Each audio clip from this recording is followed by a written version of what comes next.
WUSA 9 News at 11 begins with brand new reporting to close out a damaging weather day. Thank you for joining us. I'm Leslie Foster. And I'm Lorenzo Hall. So we have a lot of new information to share in the next 30 minutes. We begin with a look at where that storm system is right now. It's finally moving out of the DMV, but it sure left behind a lot of damage. Flooding, downed trees, power outages, and as you can see, the problems throughout the region, including the flood-prone spots like Old Town Alexandria. Yeah, now schools in the city of Fredericksburg and Stafford, Spotsylvania, and Culpeper counties in Virginia, as well as Anne Arundel County, Maryland, will be opening 2 hours late tomorrow because of this leftover damage. Tonight, we have live coverage to show you the storm's impacts, still causing trouble at this late hour. But first, we've got to begin with the chief in the area is getting the worst of this storm that's wrapped up, but still here.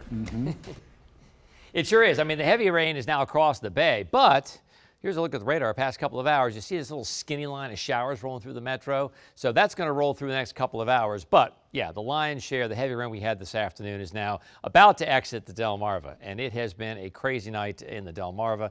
We'll zoom in now, and this is just about a minute old. If you look carefully, it almost, again, looks like a summer or a spring radar with the yellows, even a little flecks of red rolling through down toward Charles County. It's moving pretty quickly. It's a very skinny little line, but might even, hear some heavy downpours for another hour or so west of Bowie, down toward Waldorf. And then that's it. I mean, I can't rule out a passing shower overnight, but for the most part, this is the last of the showers that's going to roll through. Okay, so we have good news. Well, good and bad news. So the flood watch has now been canceled for the entire metro, and they'll keep it going for a couple more hours east over in the Delmarva.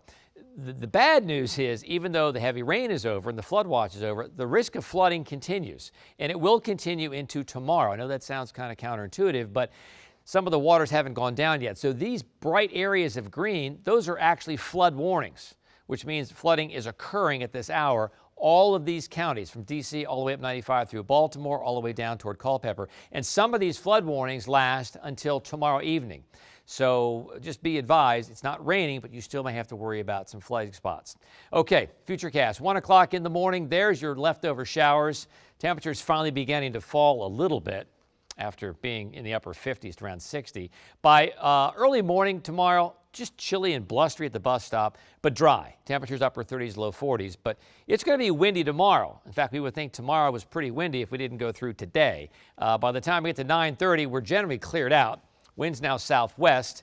Temperatures not crazy cold, upper 30s, low 40s, but it's going to feel a little bit colder because of the winds. We'll come back. Brand new wind advisory has just been issued for parts of the DMV. We'll talk about that. And I got a new list of how strong the winds were today across the DMV. I'll share that with you as well. Yeah, looking forward to seeing that, Tom. All right, so the rain is gone, but the floodwaters remain in some places. We've had a crew monitoring the roads in Eco 9 for about 8 hours now. Yeah, and tonight meteorologist Michaela Lucero joins us live outside of Eco 9 at one of those flooded spots, Beach Drive in Kensington, Maryland. We saw you there at 6 o'clock, Michaela. It wasn't too pretty.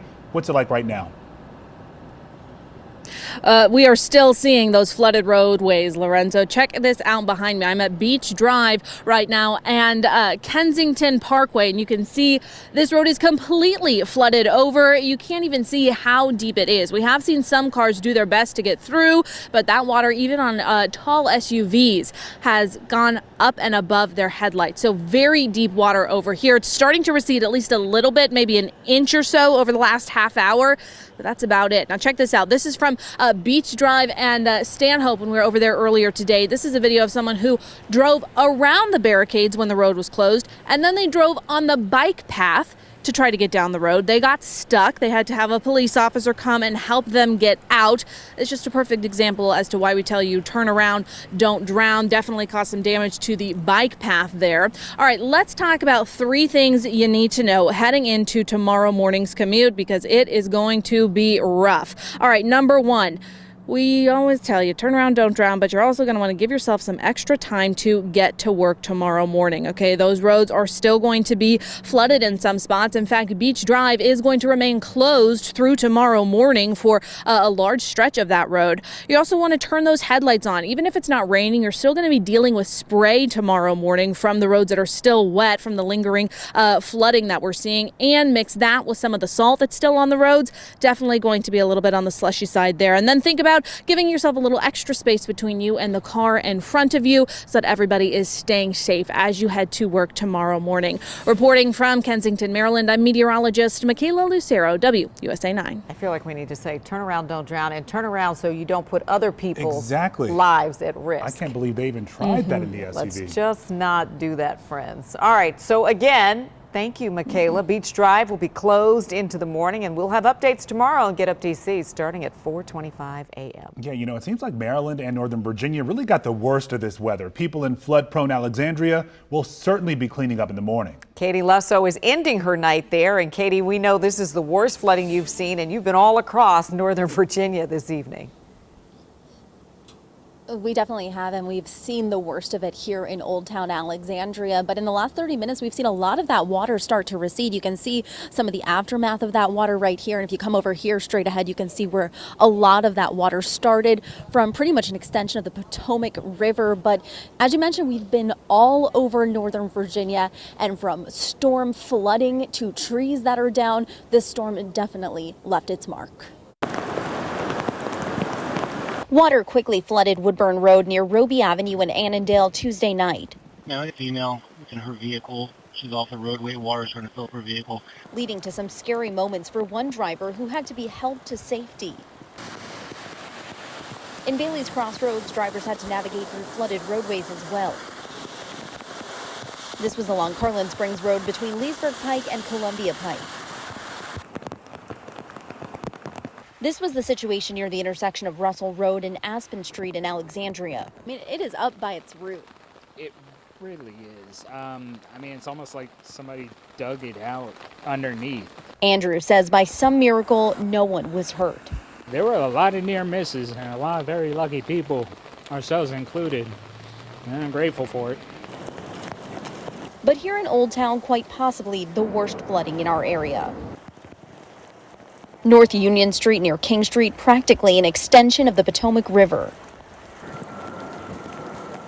We saw people trekking through the floodwaters, others stopping to take photos, but we also saw clear signs of preparation, from sandbags to a hydro defense flood plank up against the businesses. As the rain eased up, some ventured out, like Tim and his dog Journey, to see just how bad it was. It's certainly disruptive to downtown, and I hope it hasn't hurt any businesses. I hope there hasn't been any flooding to the businesses at all. But it's something that happens every once in a while here in Old Town. You just kind of have to grin and bear it. And unfortunately, it does appear that there was some pretty extensive damage, flood damage to a lot of these businesses. You see these sandbags right here, and if you take a look, you can see this business in here. They didn't even get hit the hardest with this flood water, but you can see they're already cleaning up. They've got the hoses, they've got the garbage bags, so a lot of cleanup efforts will be underway tomorrow. That is the latest from here in Old Town Alexandria. I'm Katie Lusso, WUSA 9. Yeah, we know it doesn't take much to cause a lot of trouble there in Alexandria. Did you see there's a shot in Katie's piece where somebody was actually backing up away from the water? That's what you should do if you come across a road that is flooded. All right, Katie, thank you.